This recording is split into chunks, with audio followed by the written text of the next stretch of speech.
In the year of 1816, New England states had snow in the month of June. How was that possible? Well, it was actually because of a volcano eruption half the world away in Indonesia.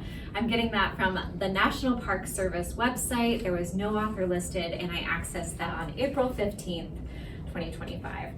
So Mount Tambora is one of the largest volcano eruptions in human memory, the biggest in modern times. I'm getting that from an article on Cornell University Press that was published in 1995 by Bernice Dijon-Boer. And today I'm here to inform this audience of my fellow coworkers and also online, my Com 110 students, about Mount Tambora's eruption and its global effects on the climate, the arts, and society in the year that followed. I will begin by discussing the eruption and climate, then its impact on the arts and humanity. Let's get started. First, the volcano eruption impacted our world ecologically. So when the volcano erupted, small particles got up into the stratosphere and spread across the globe, creating a barrier for the sunshine to hit the earth. And when the sunshine isn't getting all the way to the earth's surface, the earth gets cool. In fact, Earth's global temperature dropped 7 degrees Fahrenheit that year, the average did. And I'm getting that from the University Corporation of Atmospheric Research, no author listed, but it was published in 2012. And recently, scientists actually went out to prove that Mount Tambora's eruption did in fact cause the year that followed to be an unusually cold and wet summer, called the year without a summer. They used scientific methods to prove that those two things were actually correlated, even though it was assumed for a long time. And they did find that, yes, that the eruption did cause the year without a summer. And I'm getting that from the environmental research letters by Andrew P. Scher and colleagues, and that was published September 18th, 2019. Moving on, let's discuss how this eruption gave us Frankenstein.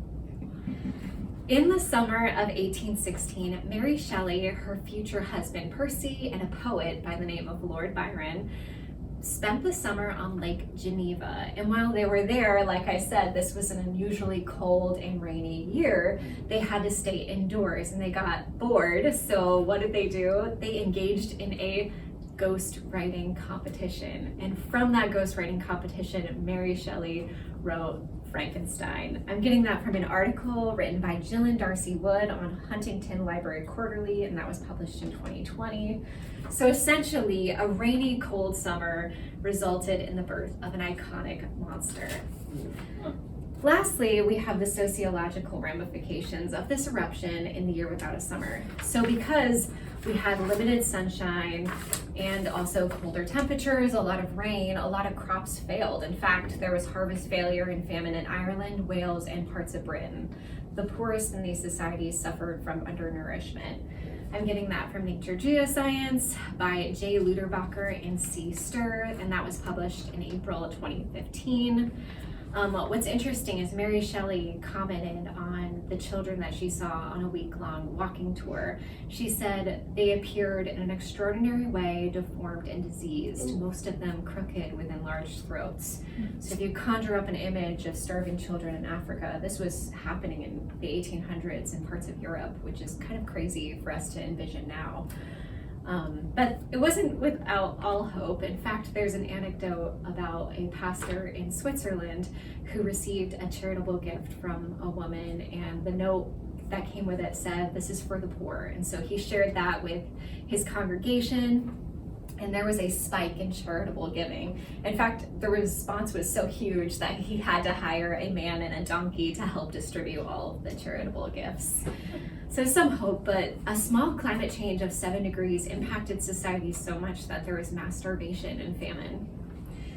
In conclusion, today we learned how Mount Tambora's eruption affected the climate, spurned the creation of a renowned classic, and impacted society in the year without a summer. It is easy to think that we are removed from a world that could so easily crumble, but after living through 2020, it's not so hard to imagine a world where you walk into a store and aisles are cleared through of toilet paper or other supply chain issues. The pandemic in 2020 taught us the world isn't as stable as we like to think it is. But in tribulation, beautiful and creative things can come out of it, whether that's Mary Shelley's Frankenstein or Taylor Swift's folklore album or the invention of the bicycle or better remote employment opportunities. The world shifts when faced with a crisis, but it can also rise to the challenge and push creativity and even kindness. Thank you so much.